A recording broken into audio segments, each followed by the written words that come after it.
President,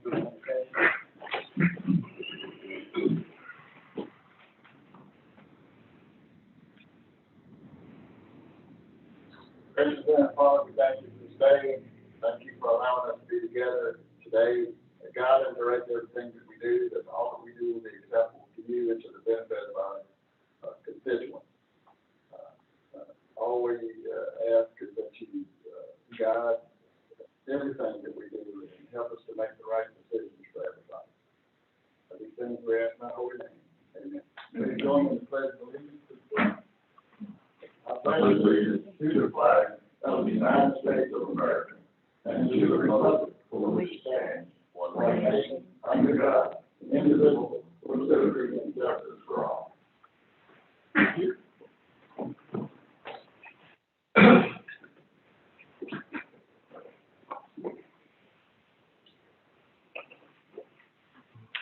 All right, roll call. Chairman Fullwood, Senator. Vice Chairman Cole, Here. Commissioner Hanna, Here. Commissioner Franklin, Here. Commissioner Hill. I'm here. Thank you. Thank you. All right, everybody's present. Patrick is out of town. He cannot be with us. Our attorney, Pierre, is on his way. Hopefully he'll get here in time. Commissioner Hill, are you doing okay? It's pretty yucky cold symptoms, so I really appreciate Rosanna going through all the effort to connect me. I'm trying to get a COVID test, even though I'm fully vaccinated, but I've been to 4 different locations this morning, and they're all out of tests. So I'm not surprised that the Supreme Court is considering reinstituting the mask mandate. We'll see how that goes. But thank you guys for letting me call in. I'm having trouble hearing you, Chairman Fullwood. It might be better if the mic was a little bit closer to you. Is that possible? Maybe we'll work on it too. Okay, thank you. Try that. Right here.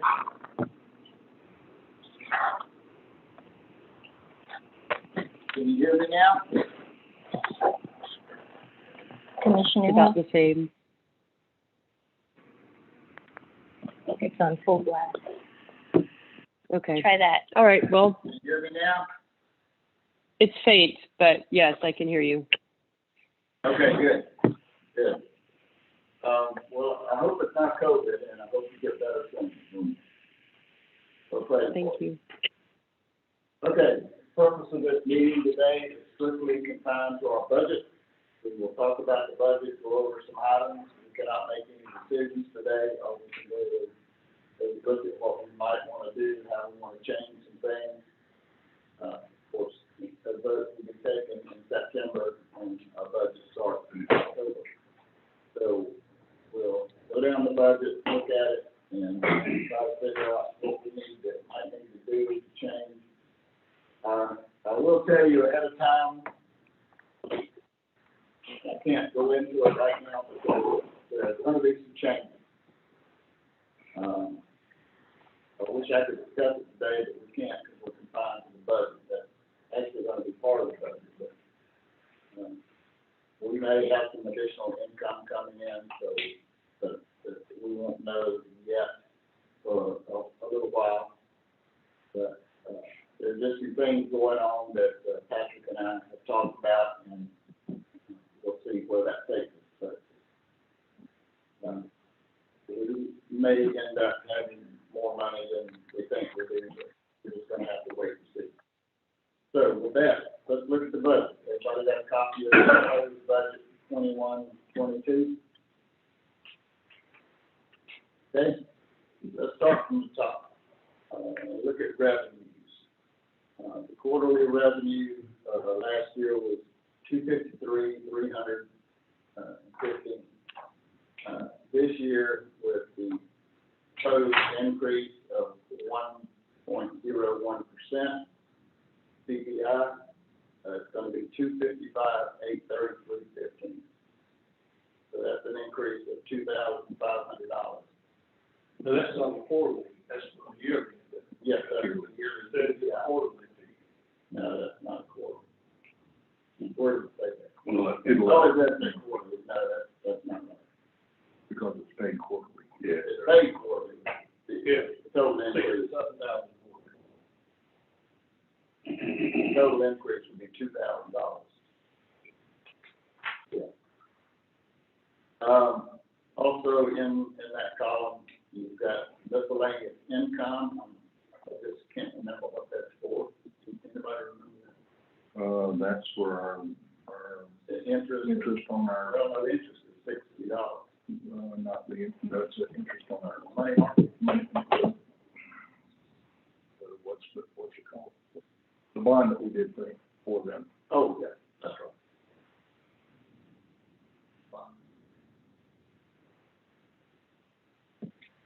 Got it. Okay, let's talk about expenses. Got salaries of $120,000, taxes on those, the unemployment paid on those. Now, also listed down there are conferences and travel. We didn't pay anything this year, but we know because Mike is going to the Port Council meetings that there are going to be some expenses for next year.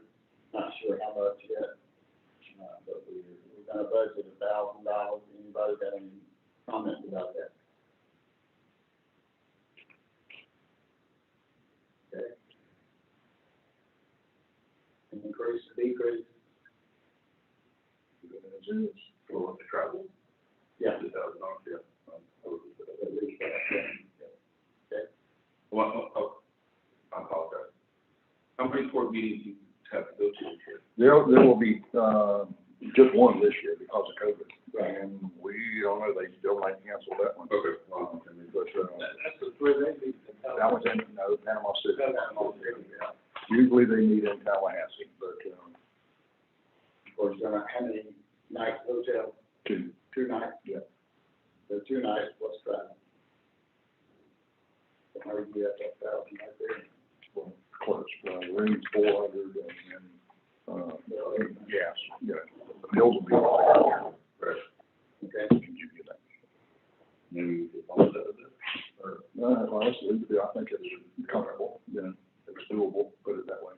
So board attorney salaries, I think that's understating, but that's all we can afford right now. He understands that, he's okay with that. I've talked to him. Okay. In the future, we'll do what we can. Now, this is $30,000 a year we're gonna pay, That's base out. that's the base. Yeah. I've been there, we get from the $12,000. Well, it's to attend all our meetings. I can't remember the exact wording of the contract, but there, anything other than that, he charges so much per meeting or hour. Yeah, that's one. And then, of course, we got court battles going, so we're gonna have to pay for that. Figure out a way to do that. So, hopefully we'll be reimbursed for the last court. We had, will be taken care of. Might have to fight for that, but Jeff said we can get it, so. We'll see. Yeah. It's $30,000 from his base salary. We have to renew this contract on October 1st, so we'll talk about that at the meeting. All right, so you see the total down there for Commission Direct. Yeah, of course, we've got to pay insurance, this is $1,134. I don't know, do we need to put that back out for bid? Wouldn't think so. But That's a pretty good product, actually.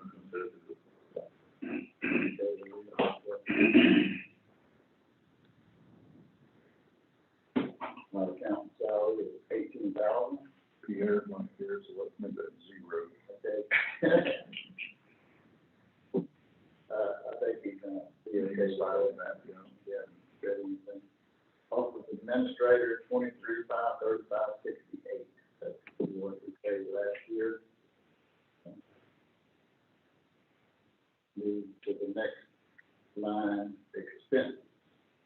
Do you know what your expenses were for this year? 696. I do not have that It figure. says here, 2640. You spent that much? No, okay. Yeah, with the Yeah. computers, With- yeah. Last year was 26,000. Mine's a 25. Okay, I've got a different one, then it says 264069. 2696 is yours? Yeah, I believe that included the computers, so, Mhm. I Was would, those computers was all last year? I thought they were. oh, that's true, Right. what they really want. Yeah. It's a That was the year fiscal before. year, yeah. So it starts from last October to now. And That includes the computers? I think so. Oh, that's so. We're on the fund, I didn't think, you know, the computers were done with what April. new computer you have, is that what you're talking about? No, she's talking about these. Oh, no, they've been, we purchased them. They don't include it, I don't think, she says she thinks it is. No, No, I they're not. don't know, that's a good question for, Yeah. because it's from Barb's time to mine. Yeah. But we got them full bar, I believe. Yeah. Oh, Mm-hmm. yeah, that's right, she did. She bought it. Yeah. This one's the first year.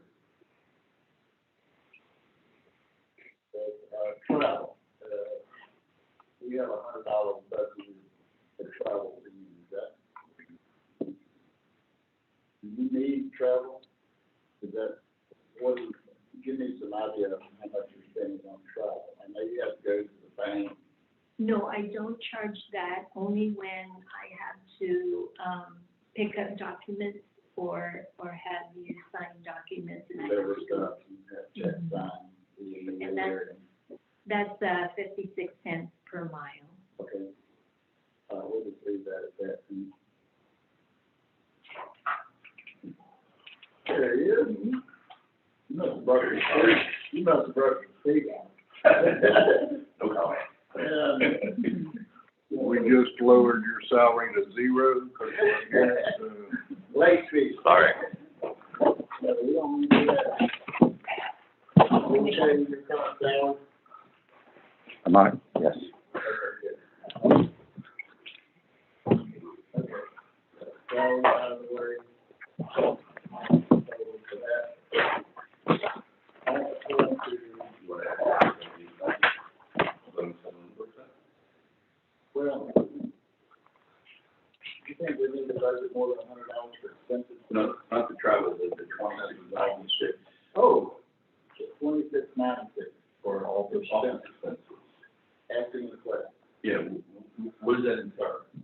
What is that from? Office supplies. So, So, yeah, the computer purchases, Okay. printer ink. Which, the laptop? Yeah, but that's not in here. That was in last year. Yeah, that's the laptop. Right, so this is back to what it's been for the last few years, the 4,000. So It just says we spent 2696 this year. year to date and through June, that was for, office supplies, that much? paper, yeah, printer ink, owner, free. software, Okay, subscriptions. we've got, Have to get you a detail, but yeah, that's where all that stuff goes. and you got down here at the budget, 4,000 for it. I guess that's what we had last year. Yeah. Can we reduce that to 3,000? Okay.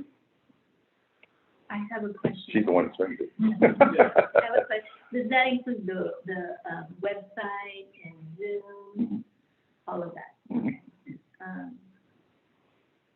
Yeah, you see, I mean, we have nothing budgeted for the website. Right. So it's in there. Well, I mean, either way, has to go somewhere. Right. So, Let me- because we spent 642 more, because if you add the website into that. See the website down below? That's what we pay a year to have the website.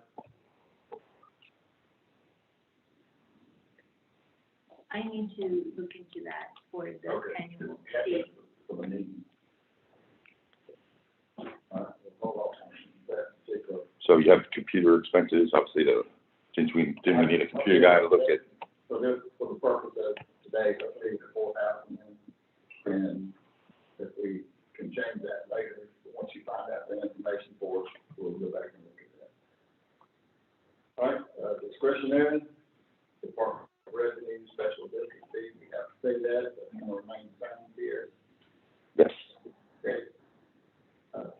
membership.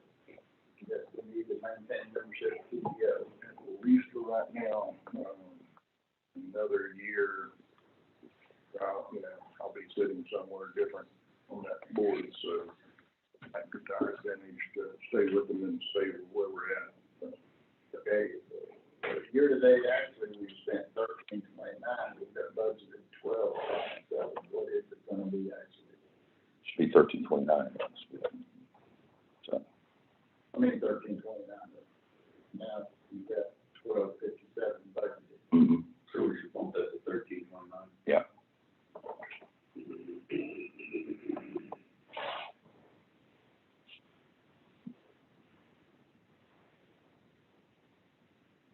Okay, Greater Nassau Chamber of Commerce.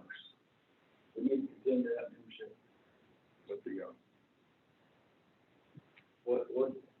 What benefit do we get? really, it's like us, a charitable, You wanna get the door? it's like, it's a charitable contribution for us at this point, because we're not getting any. Well, no, we, just for budget purposes this year, let's get out of here. At least for 1 year, so we can get, I'll see if it's a difference, so has it or not. the budget number down.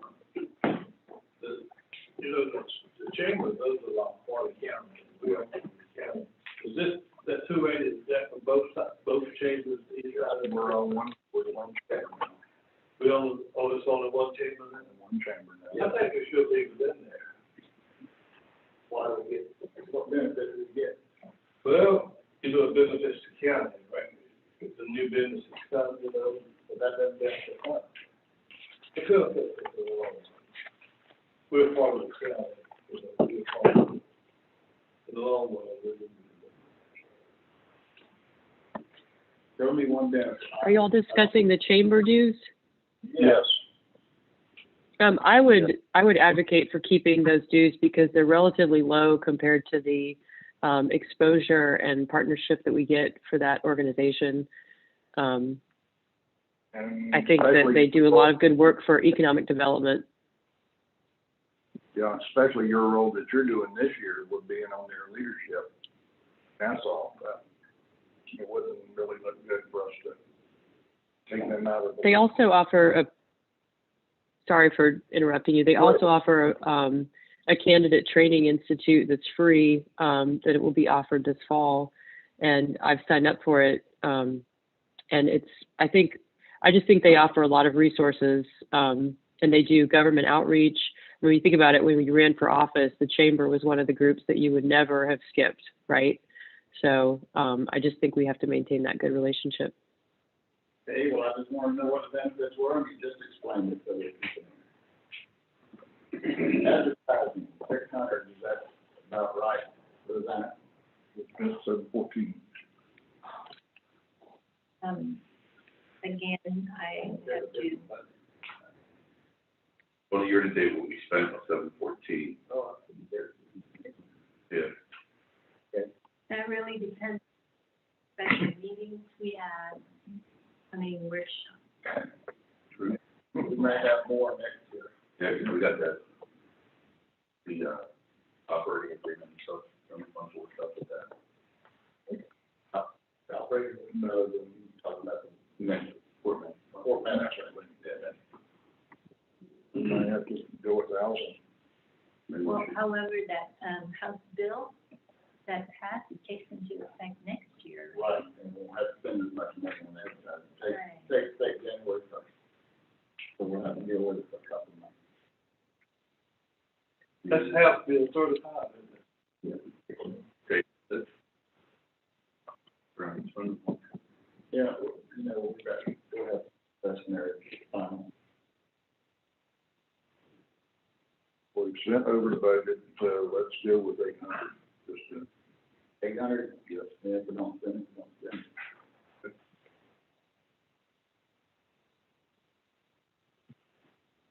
All right, board operations. Any other questions about discretionary?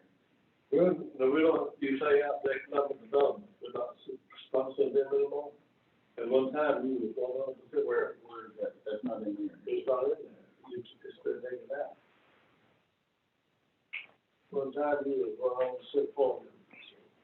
Isn't it? No, it's 3,000, what are you talking about? That's how it's gonna like development? That's 3,000. down under port operations. Yeah, That's full operations down there. yeah, That's it's all. 3,000 down there, which is the same contribution you made this year. Oh, okay. I'm gonna look from that too, so we'll get to that in a second. All right, no other questions about discretionary? Well, the awards and presentations, we're under budget, just barely, but that's okay. I say leave it at that. Yeah. But the discretionary, why did we spend 2,000? Do you remember? I'm looking it up right now. Well, we had some other things we charged for discretionary, the funds that way. I remember, but I can't remember exactly what it was. Do we need to bump it up? Can't remember, Especially grand? where you looked it up to, what you.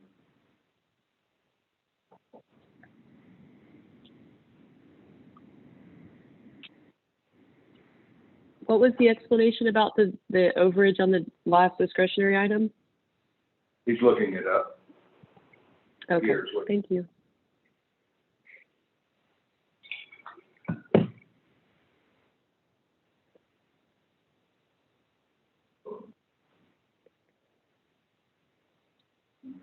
Year before, there were some issues like with Laura, she did with the, for the, security and stuff like that for the,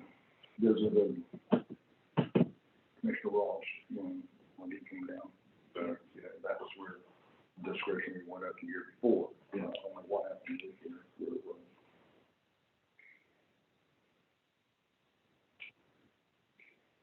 We'll move on to the contract. Port operations, Chairman, Yes. I have a question. sure. So under commission discretionary, there's the website. I know there's nothing budgeted for it, but then 642. We just discussed that, you said that was an office expense. Yeah, so, That's what you said. So we had, so prior to Barb was doing the website for us. Okay, so she was managing the website.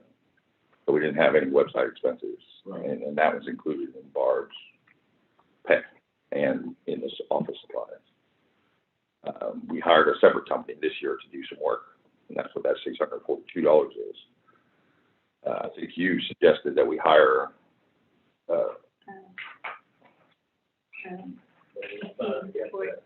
yeah, a support person for IT, not just for the website. correct. So this shouldn't repeat, the website expenses aren't gonna repeat again. Right. This is what we're talking about, what she's talking about is a IT support person to help with the computers and all the other IT functions, so. We don't have it on retainer, we decided not to put it on retainer. Right, so, and that would be an office. He understands that, Mhm. that he wouldn't either, so. So, but yeah, so the difference is Barb, we took out website support and stuff like that. We used to have someone do that. We took it out because Barb was gonna do that. As I said, we spent $642 this year. Again, that shouldn't repeat again. The IT support we're talking about, again, is an office expense.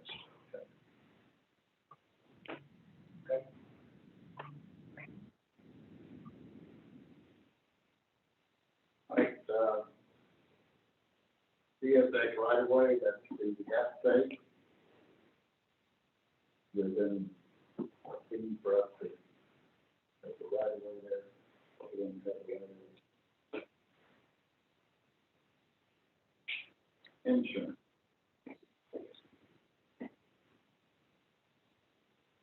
Well, 602, we need, All right, now what, we've got two insurance charges on here. One of them commission direct. That's your bond. The bond. Mhm. And then this is for property insurance, or, liability insurance. Which bond insurance? We all. Each of us being bonded, Mhm. and each of us have to be bonded. Mhm. because you can all sign on the bank.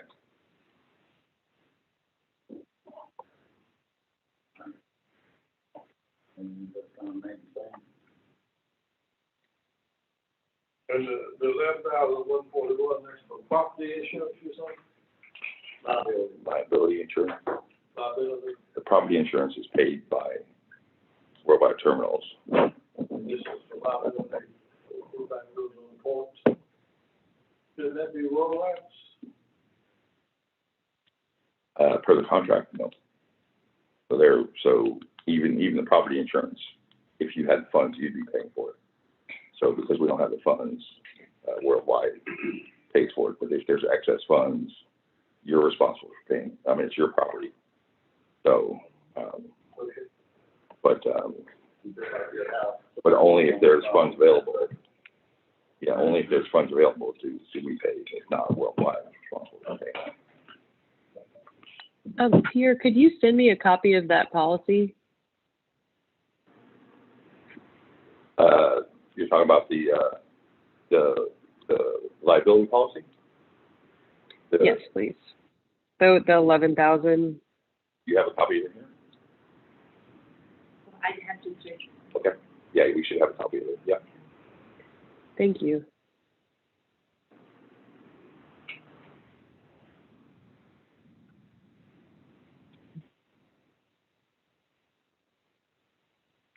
Sports council dues. Hey, with me going over there this weekend or this next month, to them, I want to talk with them firsthand and see if we can negotiate and or come out of it completely. That's the same thing everybody else thinks. Well, it's prorated. We're based on the size of the port. The same percentage. The same percentage, but it could be negotiated, it could be, or can be, but it might be to our advantage just to not do that, but we'll see. You're going over this weekend? No, not this weekend, this next month in August. Yeah. Okay, so we'll know before we have to vote on it. Correct. Yeah. But at this point, I'd say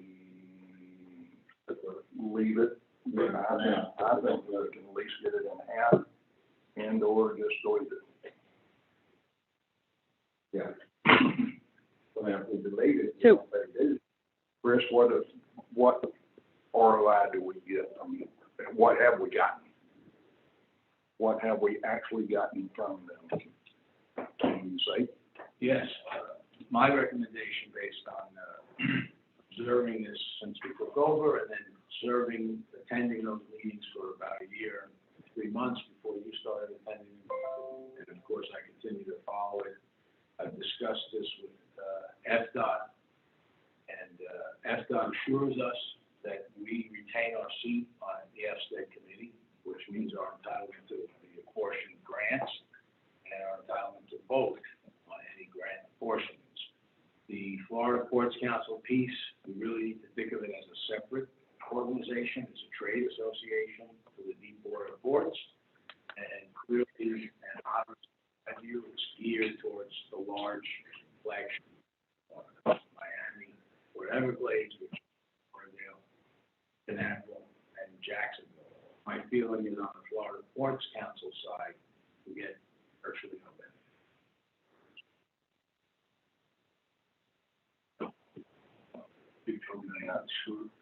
And that's Oh, we all. got it, so it's not the who from them. Oh, we applied for it. I can't hear what Mr. Ragucci is saying. I'm sorry. I'm sorry.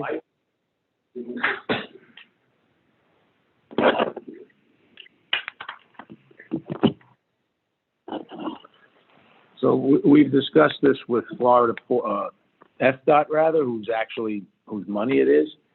And years ago, there was arrangement struck that Florida Ports Council would serve as the manager for the funds allocated by and through FSTED.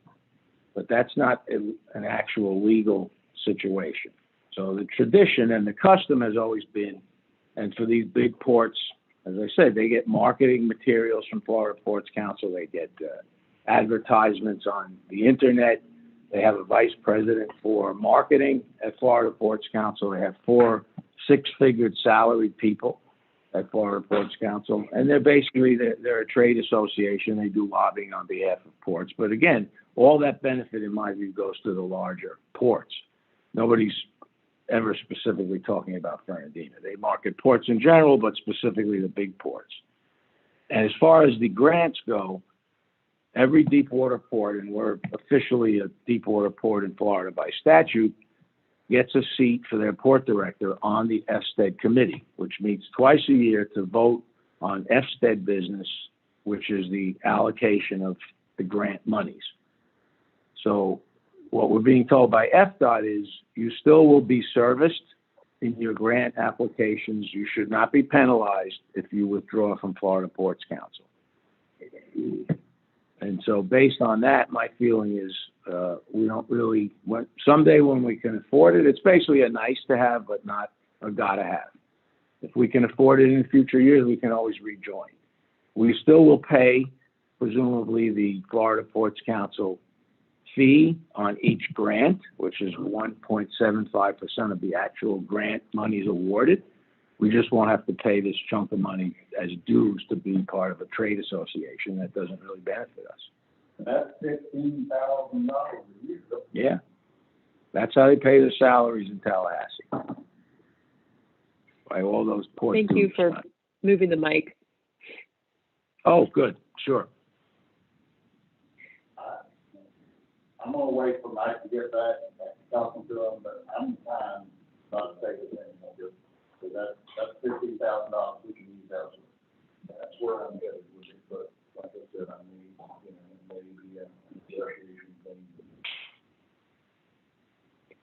thing. Commissioner Cole, since you've been attending the Florida Ports Council meetings, do you have anything to add about the benefit that, I mean, you're going to a meeting on OPA's expense. Do you still need to go to that meeting if we were going to withdraw, or do you have anything to add about whether or not the Florida Ports Council adds value?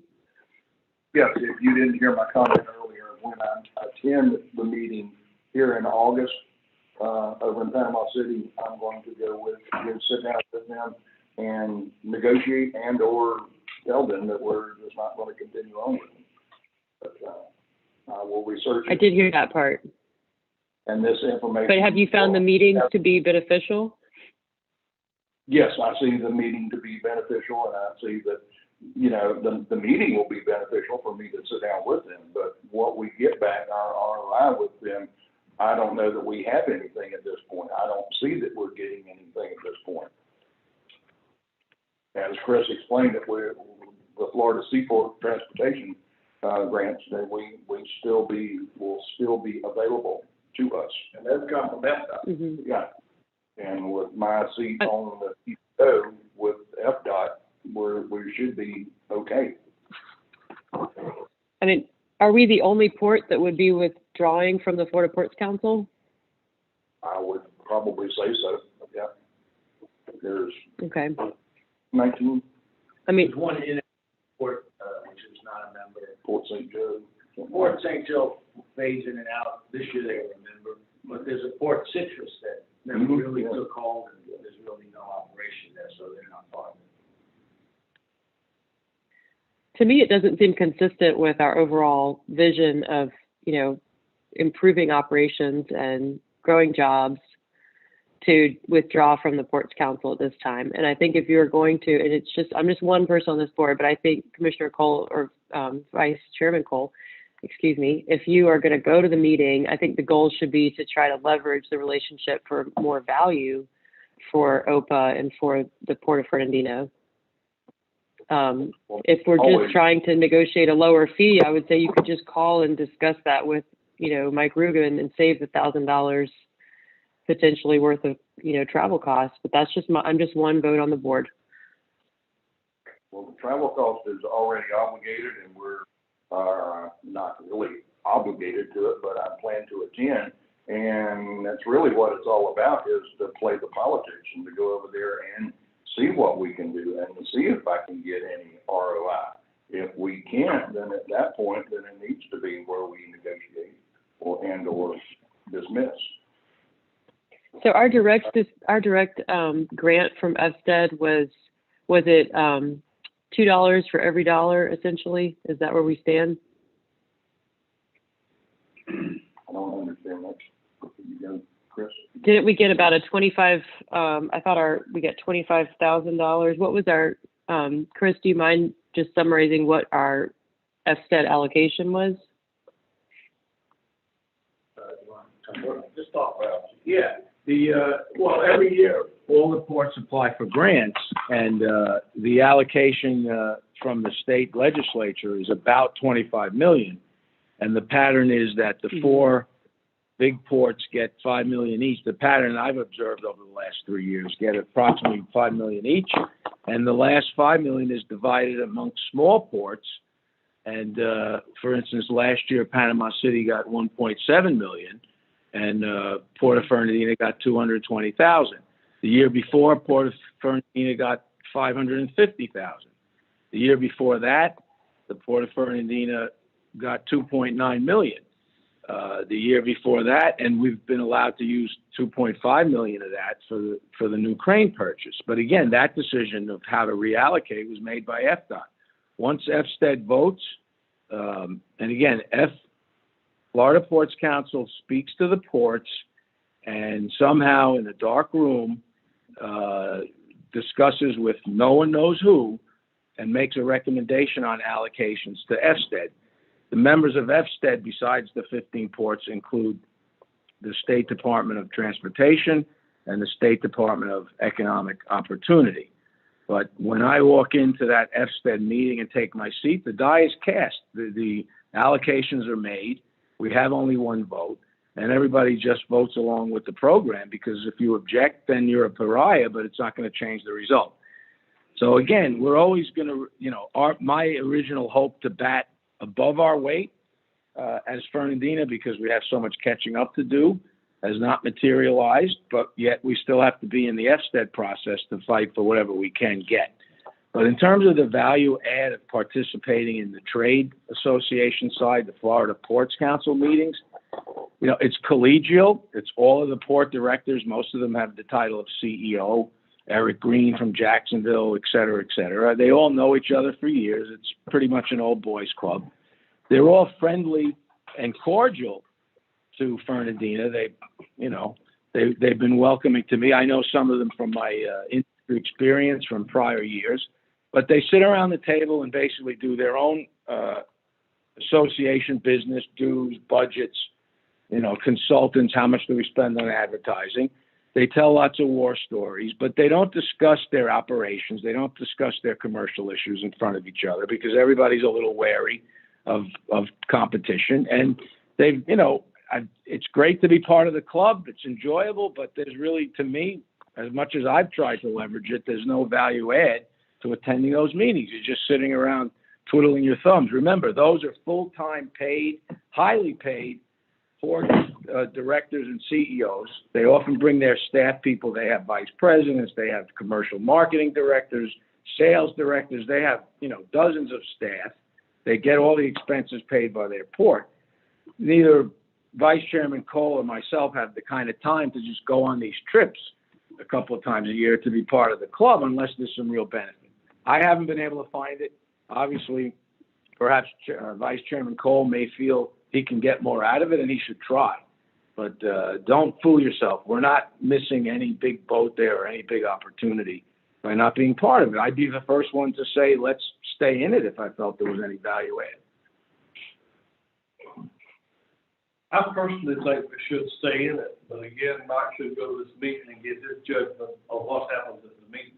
Because we've got 15 ports, 14 deep water ones active, you say. And when you're part of one of 14, and really the largest sea shipping area in the world, we should be a part of it. But go and look at it. We need to come back and give us a report. And you've attended. You've never really sat down with them and negotiated and asked them, or said, hey, you got to do more. If you want to keep us. That's a great point. If they want to do some marketing studies to support Fernandina, we get some specific Fernandina value add, that would be great.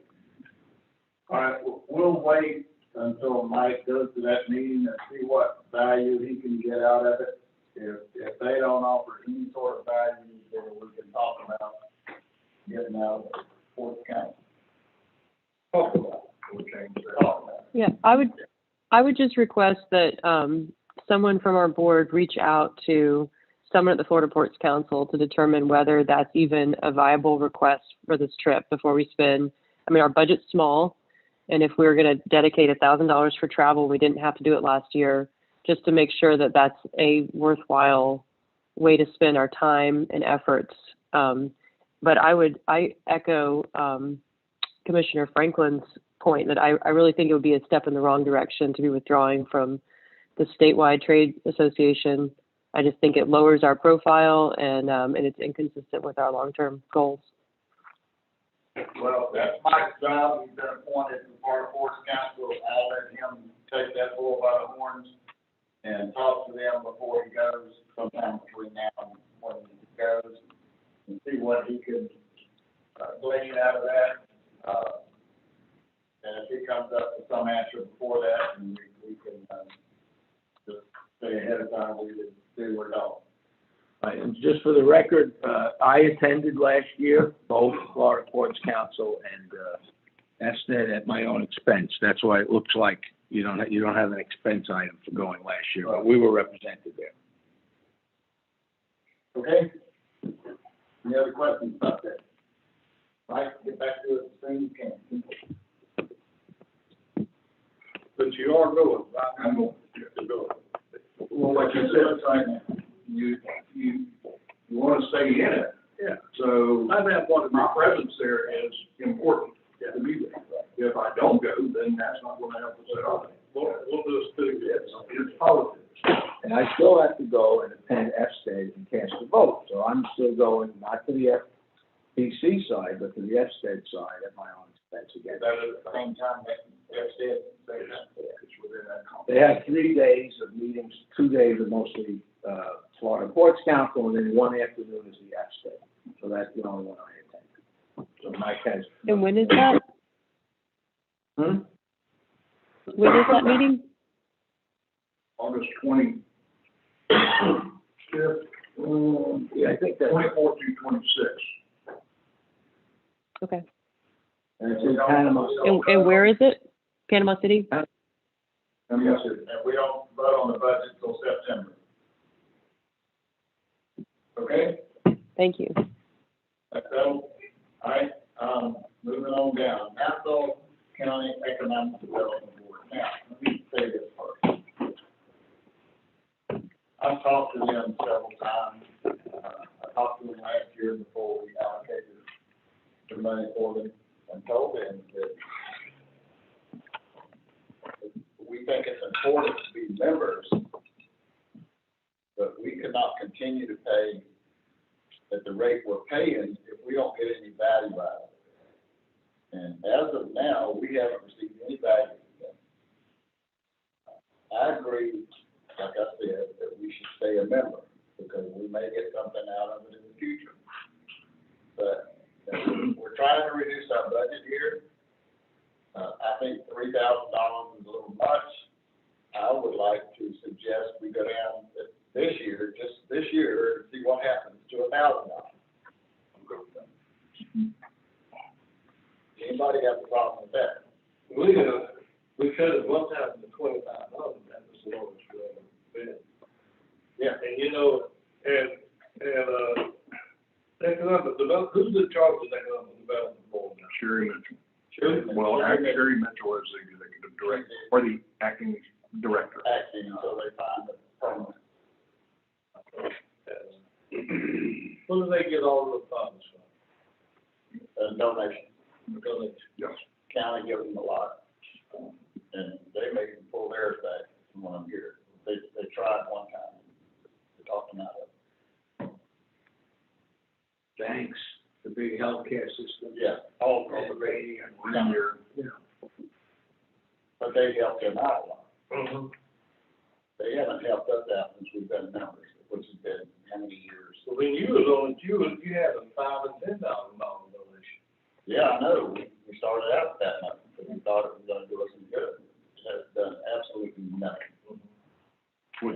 hopes of things happening at Crawford Diamond and possibly being able to lure some businesses to that, and you tie that in with the port, those are all good thoughts, but those are not, none of those are guaranteed at this point. Guaranteed, yeah.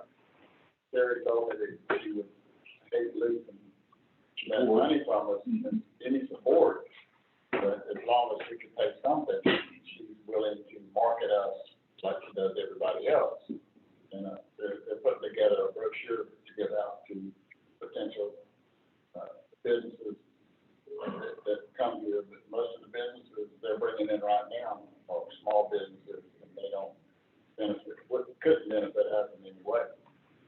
So until that happens, we can benefit from it. I'll tell you the same number, but reduce that down to $1,000. That's my suggestion. Could I just add a little comment? I think that I agree that we shouldn't just write a check for memberships. I think there's no value for just having a donation to any of these organizations, really, except for just goodwill, which I guess does have some value, but that's less.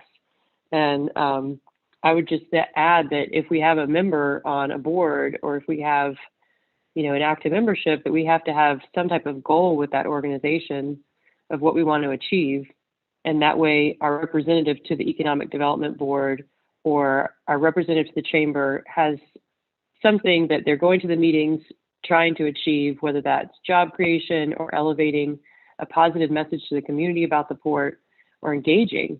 And then also delivering a report back to our board, which has some specifics, about what happened at the meeting, so that we have a meaningful, we get something out of sending someone to a meeting, that they actually deliver some type of report about what was discussed. These meetings are public. There's no reason why we can't share the information that's discussed in a publicly noticed meeting. And so whether it's the Economic Development Board or TPO or the chamber, those meetings, we should be giving some substantive reports back to the board. And I think that would make some of this make more sense. I agree, and I do want to tell you that I was a member of the Economic Development Board representing the port for several years. I reported every meeting what we talked about, what was going on. There are certain things they will not allow you to talk about. They give you handouts or show you slides of things that they're working on, but because of proprietary information, they cannot divulge it to the public. In certain instances, if somebody comes in, they can tell you about it. They get a contract or have somebody commit. But that's why we can't report everything that takes place. We can tell you at every meeting, and Mike does when he can, about what the meetings were about and what they talked about. But other than that, that's all we can do. The goals and objectives that you just mentioned that we should have being on that board, those are my goals and objectives. And I try to do that in a way that promotes the port. However, I've not reported anything because there has not been any action or anything to report in these past year or so because of hurricanes, embargoes, and COVID. So, And when I was on the board, I communicated many times what our needs were at the port and what we could actually do for somebody that came in and needed our services. We can't go out there and build a business. We don't have the money to do that. Basically, our bond issue is about the only thing we can do to help people. But they haven't promoted that. They've asked people if they need our bonds, but they've told them no, they would do it themselves. But other than that, well, and I have appreciated that Vice Chairman Cole has stepped up to serve in an officer capacity in some of these boards or to head up a committee. And someone gave me that advice a long time ago. They said, don't just be a bar member, don't just be a member of an organization, take on a leadership role, take on a stretch assignment, and you'll learn through that process. And so I'm glad to see that, that individuals are stepping up for those leadership special projects. So I think I would advocate for keeping these levels flat, just because I don't want to send the wrong message to our economic development partners that we're withdrawing from that partnership. Well, we're And not I wanted to planning- circle back. We're not I'm planning sorry? on withdrawing. We're gonna continue to be. Right. I members. just don't want to send that. I don't want to send a message that we are withdrawing in any respect, whether we're lessening our what we're paying. I think we should keep that level. I wanted to circle back to the salaries item, Well, as you let's guys look- might expect. We'll get back to it in just a minute. We'll go through the first. Yeah. Okay. Thank you. Are you the chairman of the Economic Development Board? I am not. I was chair in 2009, but I still sit on their executive board, executive committee. And, we have,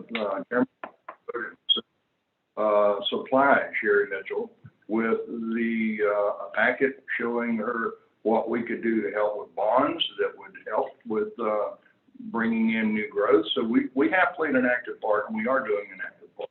We're doing what we need. Yes. Okay? Well, we're gonna cut it to 1,000, leave it at 3, Cut it to 1,000 right now. you think? Sherry doesn't have a problem with that. I hate to see it cut it that low, but, you know, Next year, I think that's appropriate.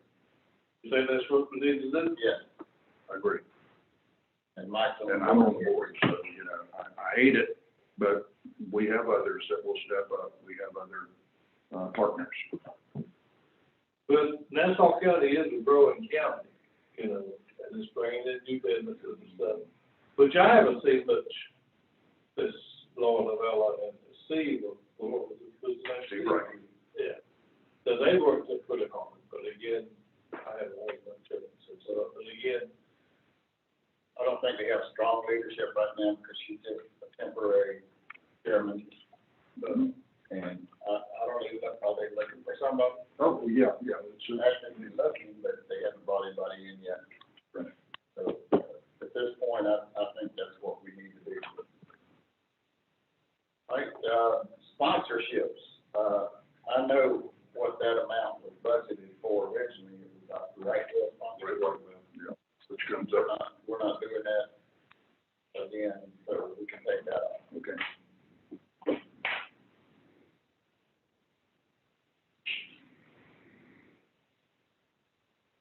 All right. I'm not gonna go over what our total expenses, all we'll have to refigure all that. And we'll go back to the salaries in just a second.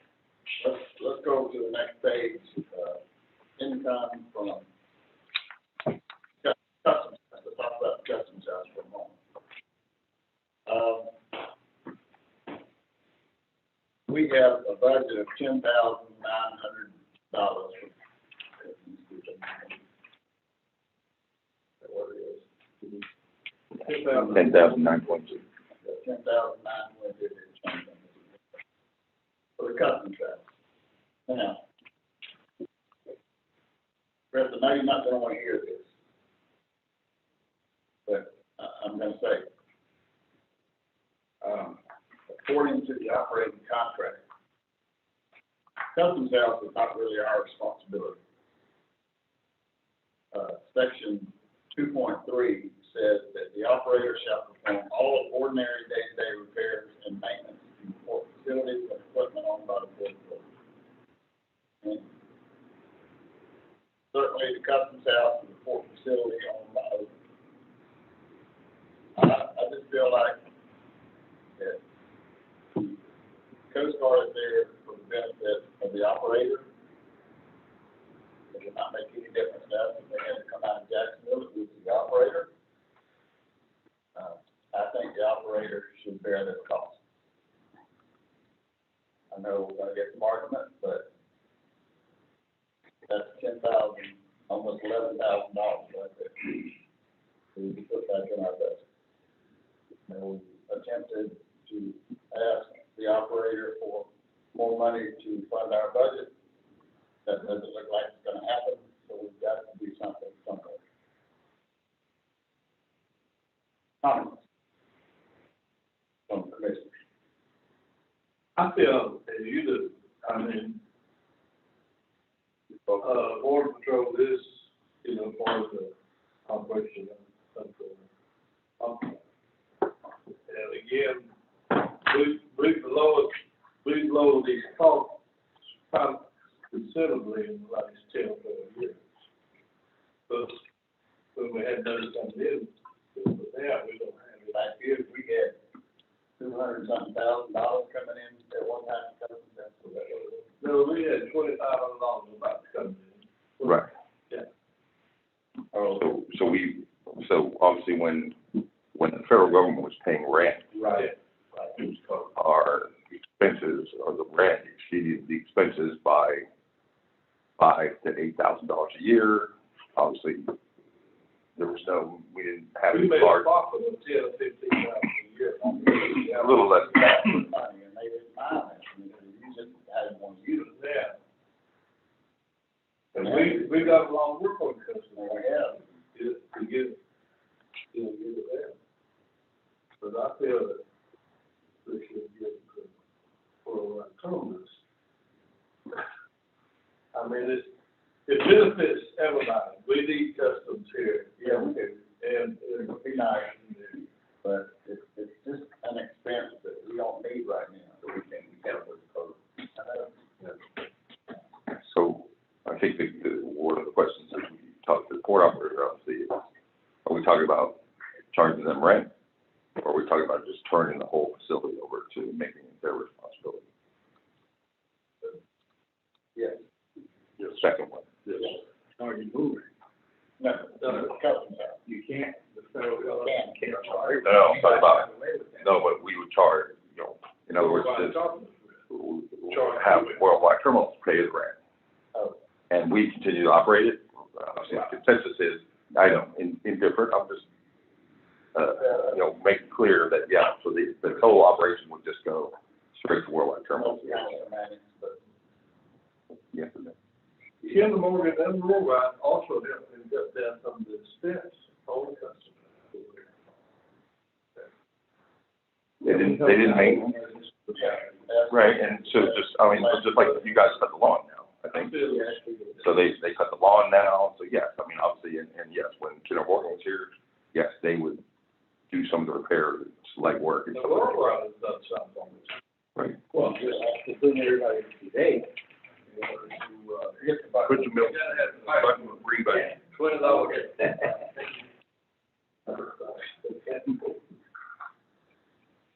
Okay, just to bring everyone up to date, When this crisis occurred where, I don't know, 6 months or so ago, maybe a little bit more. I can't hear Mr. Ragucci. I'm sorry, guys. Hold on 1 second, we're going to turn the phone. My apologies. Thank you. Oh, no worries. When the crisis occurred where Customs and Border threatened to leave if we didn't make repairs, in spirit of partnership, we jumped in, and we've already incurred about $12,000 of repairs to that building in the last few months. I have a bill on my desk for $7,000 of it that needs to be paid. We didn't ask a lot of questions. We knew OPA didn't have the money, and we just stepped up because having Customs and Border's physical presence on the port is a critical factor, both to the operator and to the port, because if the operator doesn't have it and we lose customers, it hurts the port. So our interests are aligned on that. It's certainly something we could take a look at. But the big question I have is, if it was included in the port operating agreement, then it's automatically our responsibility. But for some reason, I don't believe it is included in the port operating agreement, which is why you guys kind of kept it separate and always handled it separate over the years. Well, if you look at section 2.3, it states that the operator shall perform all ordinary day-to-day repairs and maintenance to port facilities and equipment owned by the port authority and the customs house to the port facility. Well, it's certainly an innovative way to read it. I've never read it that way, but it sounds like it could be read that way. So, let's take a look at it, and we'll get back to you on it. Remember now, the plan is, especially if the grants, if either one of the grants go through, to provide some funds if somebody in the city wants to relocate it, but to remove it from that site and build a brand new one. And probably, I think the feeling now is shifting towards the site next to the Blue House, but that's all remains to be decided. So it looks like probably we may have to only keep this thing from falling down for another year or two. So we certainly will take a serious look at it, and we'll get back to you. Now, the other thing is, we're still being inhibited from completing our work to stabilize that. The building is safe. It's not unstable. It's not going to fall down. The things we're doing are cosmetic, replacing boards, painting boards. We replaced a metal cabinet over the emergency generator power switch, just a metal cabinet, things like that. No. Yeah. The only thing we're lacking is the windows. Right, that's what we still have not been able to get approval from the city on. We want to replace the windows. The city wants one of three experts to decide whether the window should be replaced or repaired. One of those experts is supposed to get in touch with. Well, us. we called one, and then the second and the third in turn over the last month. Each one came out, surveyed it, and said, we'll get back to you with a report in a few days, never to be heard from again. So 1, 2, and the third one came all the way up from Orlando. One just finished. So you were going to look into that one? Yeah. They're not getting back to us. It's the strangest thing. Not even to say, hey, we're not interested, we don't have an answer for you, here's our answer. They just don't respond.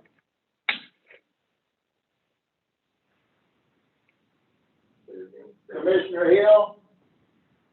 Chairman Fullwood. Yes. So I just wanted to read out the last sentence of that paragraph that you referenced. It says, if the OPA property is destroyed or damaged by any neglect or failure to maintain by operator, then operator shall pay the full cost of replacement or repair as necessary. Correct. Okay. And I would also like to express my disagreement with the proposal to turn over the operations of the U.S. Customs and Homeland Security to turn that over to management by Worldwide. Is that not what we're doing? I just heard someone say that we would turn over the operations to Worldwide Terminals. The expenses of the facility.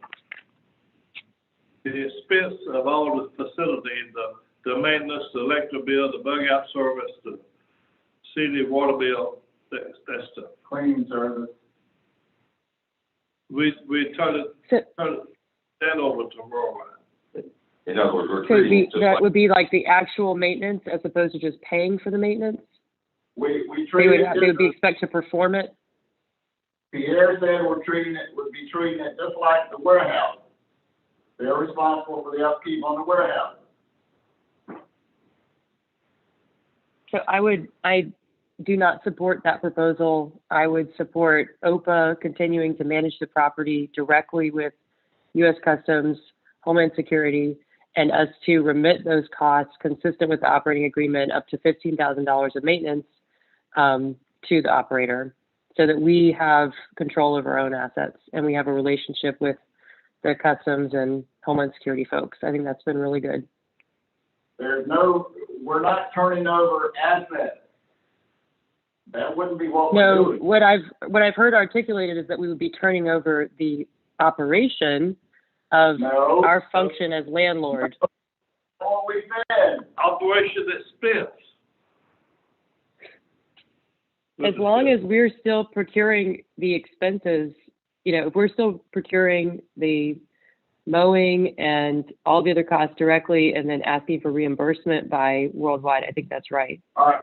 We'll talk further about it at our regular meeting. I'm not going to discuss it any further here because we got a disagreement, and I want Patrick to get in on this when he's with us. So we'll talk about it at the meeting. Okay. You want to put that right over here? All right, we're going to take a 5-minute break. You quit drinking all that junk, I tell you. do not eat on.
I guess. Pierre, you wanna talk about anything? So I have the answer on the discretionary, is, design and wraps is $470. And then, the trans systems mediation, the 1,560 from, Regan Atwood, that's what that 2030 is. So neither one of those are gonna repeat. Right. So, obviously, I would just suggest leaving it at 720. Money on the side, well, worth. Yes. Great. So,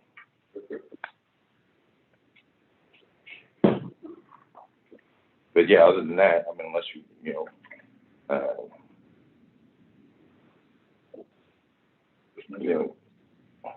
Leave it at 720 or make it 1,000, whatever your pleasure. I don't know, have you guys talked about legal fees? No, that's, something I'm not looking forward to. All right. Let me know when you're ready. All right, go ahead. Well, so obviously that the legal fees are causing us some issues.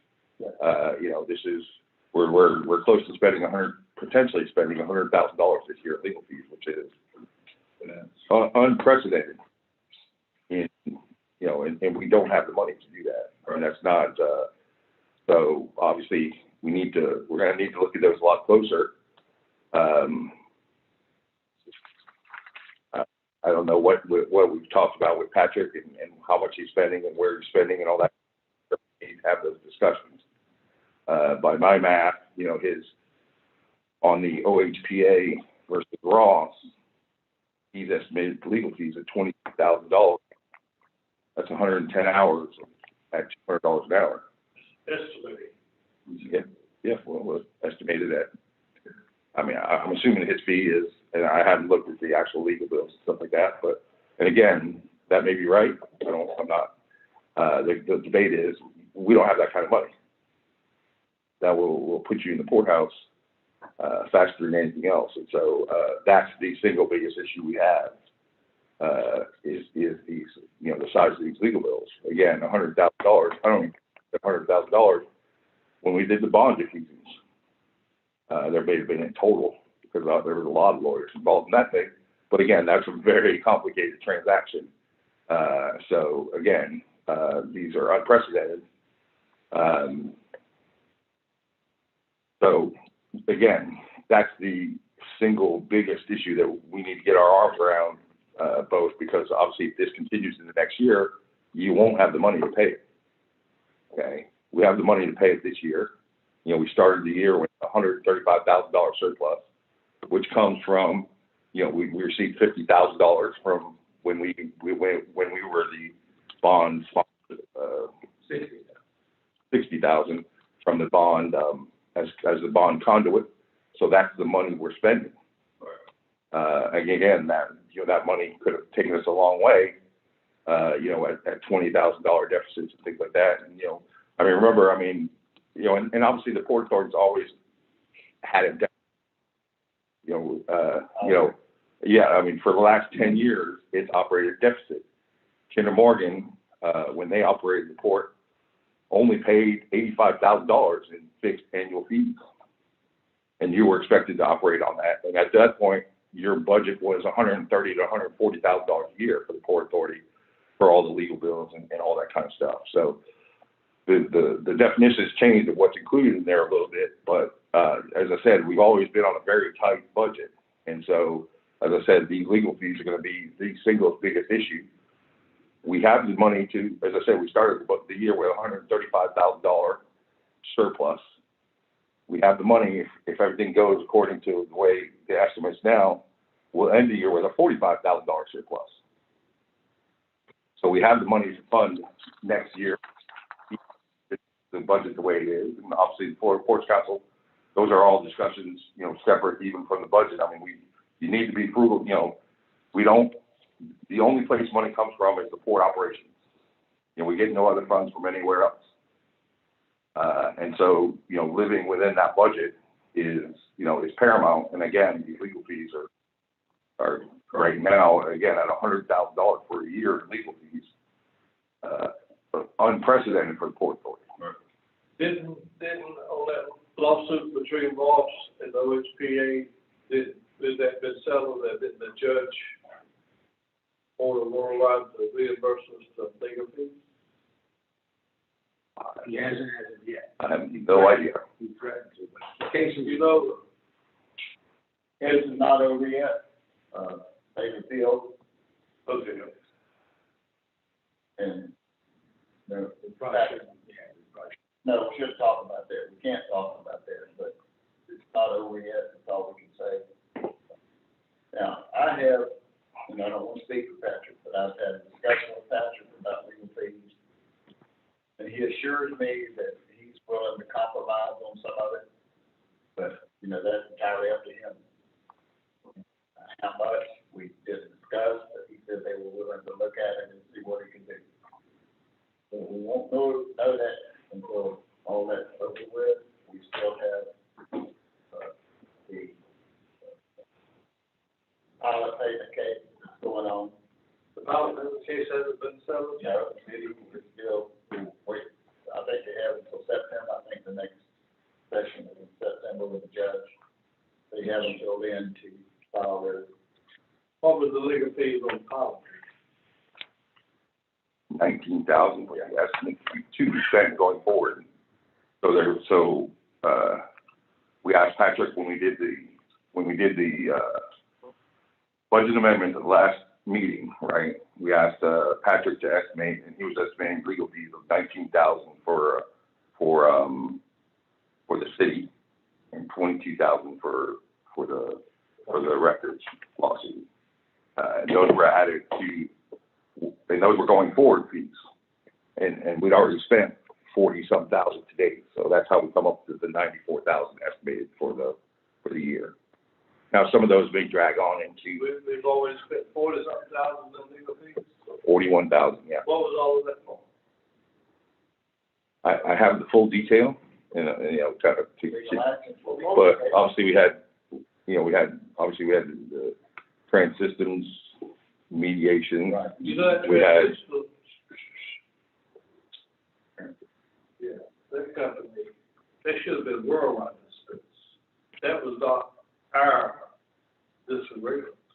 Yeah. That was worldwide disagreement. And we discussed this a long time ago, what I mean.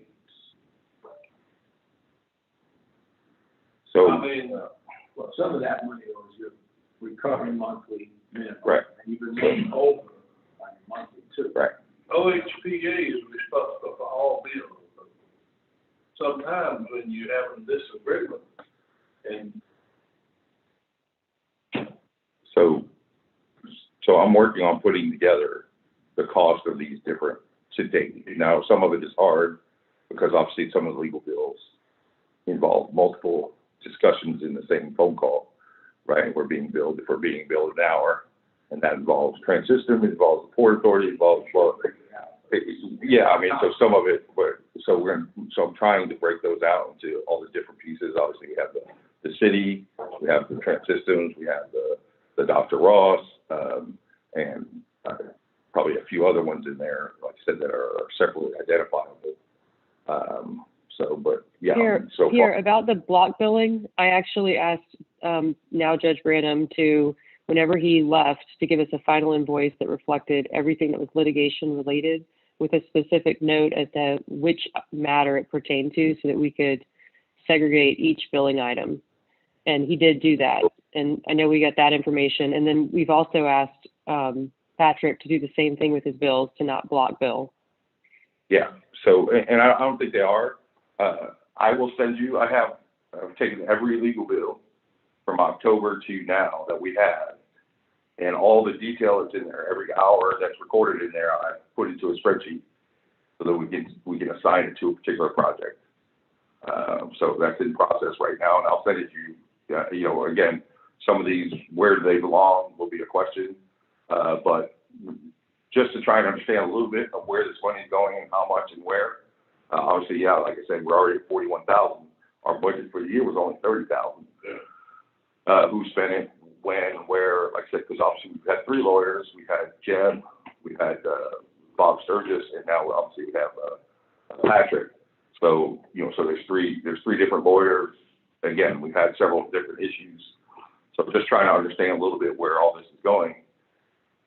Again, I mean, these legal fees are going to be the issue, you know, kind of as far as eating up any reserves that we have, you know, and the ability to just fund the day-to-day operations of the Port Authority.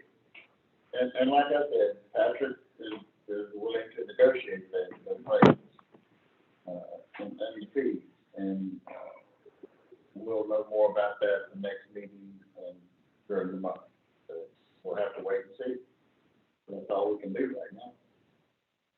But we're gonna have some, there's no doubt. We're gonna be high. And So- it's not over. Yeah. So the good news is, even with all these legal fees, we should have enough to fund the budget for next year. Yeah.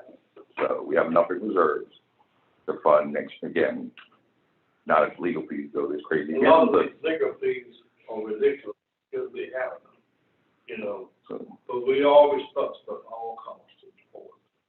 And again, but when we pay them freely, we don't need to be too freely on paying. I think the worldwide should be responsible for their expense. We should be responsible for our expense. We do something called the legal, we should be the one responsible. But if worldwide does, or peer, bookkeeper service or something, you should do. But just for the record, we always pay our own legal fees.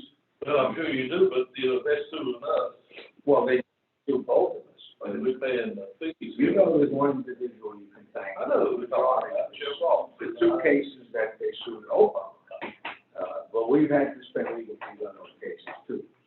We need to renegotiate legal fees into our operating expenses. This is ridiculous. So, well, if we can get to a point where there's no disputes with, either individual citizens or the city, then you go back to your normal monthly budgeted legal fees. But unfortunately, there seems to be some conflation of factors that we find ourselves in two particularly aggressive litigations, involving either the city or Mr. Ross personally. Let's not go any further with that. We still got a lot of information we need to get in, and when we get that, we can make a more sane judgment. So let's move on. All right. I know there's some other things in the budget people want to talk about, and you're welcome to take the floor now. Just let me know who you are and what you want to say. Are you opening the floor for public comment? Yes. Well, commissioner comment. Oh, okay. So I wanted to go back to the salary issue because Pierre wasn't here when we talked about it initially. So we have, with our current budget, an $11,000 deficit for just this year, for the coming year. And then for the previous year, we have a $78,000 deficit. And I understand that that is funded out of cash on hand. Is that correct, Pierre? Yes. And I've asked several times for the board to reduce their salaries to the point that would be funded under the operating contract so that we wouldn't have to go dip into reserves. And you had said that that amount was approximately $1,500 monthly. So to operate without a deficit, you only need $11,000. So obviously cutting the salaries to $1,500 would take a little bit more than $30,000. Right. So if your goal is to have a zero deficit, you wouldn't need to cut the salaries back to $1,500. I have to do the calculation to know exactly how much, but you're probably talking about $1,750, $1,800 a month. Right. I mean, and the reason why I think the 1,500 is a good number is because that was the number we had discussed before, and we all acknowledge that the $30,000 for legal is probably a little low. And some of the other items we think are pretty fair reflections, but you know, I think it's always better to have a budget that reflects what we actually expect to spend. And if we were able to cut our salaries to that number, which we've floated before, then we may be able to budget a little bit more for legal.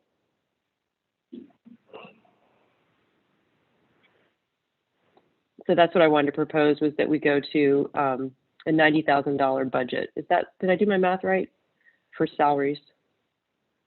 Yes, that would be Okay. $1,500 a month. And what would total would that be a year? 90. That's for everybody. Per commissioner? Yes. $1,500 per commissioner, it'd be $9,000 a year, and that would save us $30,000. So we're only. And then we could say, $30,000. I say leave the commissioner's salary like it is. I agree. And, You know, I mean, I'm for saving money, but I think we're wasting money on attorney fees and stuff. I have this meeting, and we have talked about reducing the budget. If you take $10,000 out of the custom house budget and some of the other things, $2,000 from Florida Ports Council, 2,000 from. 2,000 from Nassau Economic Development Board, that's what I meant. and then negotiate either zero or some amount less than $50,000 for the Florida Ports Council. We'll You'd be pretty very close. to that amount. Right. And I'm not willing to reduce salaries. You know, I put in a tremendous amount of hours. I put in probably 60 hours a week in the last 2 or 3 weeks for this board. And I don't mind doing that, but I want to get paid for it too. My time is valuable. I don't feel like I should be getting minimum wage. And I'm just not going to vote to do that. I will never vote to reduce our salaries because I think we deserve it. You know, people think we do 1 meeting a month. This is not just 1 meeting here. And if you I know all of you work hard and you work extra hours for this board, for this court. So to reduce our salaries at this time, and I can tell you, there will be some changes coming. Operator is gonna have to step up, and we talked about that with him. I know more than one commissioner talked about that with him. And we'll see where we go from there, and we'll have to have some sort of decision by the time we finish this budget. So I'm not willing to agree on anything about reducing salaries at this point. So that's my opinion, and I'm sticking to it. Chairman Ford? Hey, Chairman Ford? I'm sorry, go ahead. Yes, Mike? 3 years ago, we did not raise our salary. 2 years ago, we did not raise our salary. We just brought our salaries back to where they are or where they should be according to the charter. This was never a raise for commissioners. That was misconstrued, that was misunderstood, and that was not what it was. It was not a raise for us. It was to bring the salaries back to where they were supposed to be. It's admirable that the past commissioners voted to lower their salaries to help expenses. But 10 years ago, they were struggling then. 10 years from now, we may be struggling again. But salaries is not where it has to be at this point. And every one of them had a primary job. This is not a primary job for me, it's not a primary job for all of us. And some of us don't have any primary jobs. I don't have one, Mike doesn't have one, you guys do. And you do, Commissioner Hill, you've got a primary job, you get a good salary. Being a mom? You Listen, wanna I just am looking at the bottom line here, and I just can't in good conscience support this budget if we're proposing a deficit. I don't think we should withdraw from the community. I'm not going to cut on any of these other dues and characterize them as donations. I think that's our community engagement. I think that it would be very well received by the public if we took this reduction that would take us to not deficit funding. And to just make a comment about the legal expenses, a lot of the reason why we are paying as much as we are in legal expenses is to enforce our operating agreement, which is our job. And so someone else is doing that job at our direction because that's where we are. And that is the advice we've been given. And we're following very good legal advice. And so if we're paying lawyers to have to do that, just remember that that is part of our job. Okay, and you know, I'm not willing to give the Economic Development Board $3,000 and continue to pay $10,000 at the Customs House and then reduce our salaries because of it. I just can't see that. That just goes against my better judgment. So you have one vote, we all have one vote, and when it comes to that determination, we'll make that determination in time, whenever that happens. So any other comments about any other part of the budget? So can we vote on the salary issue separately, please? When? And I know we're going to hear this all again. No, we can't vote on anything today. We can't take a straw ballot. This was a workshop. It's a workshop, we don't have any means to vote. It wouldn't be binding if it's a straw ballot. No. I'm not gonna take a straw ballot today. We've got 2 more months to discuss this. You know, you can talk about it at the next meeting. We'll probably discuss the whole budget again at the next meeting and have some answers about other things. And we're just gonna have to wait and see. We're not gonna take a ballot right now. I don't think you'd like what it came out with. We'll just wait. Okay, any other thoughts?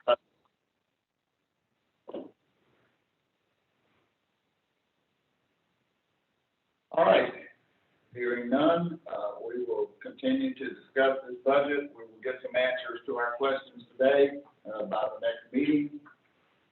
We'll talk to Patrick, we'll talk to the operator, we will conduct with him, and we'll go from there. Anything else? Meeting adjourned. Thank you. Thank you.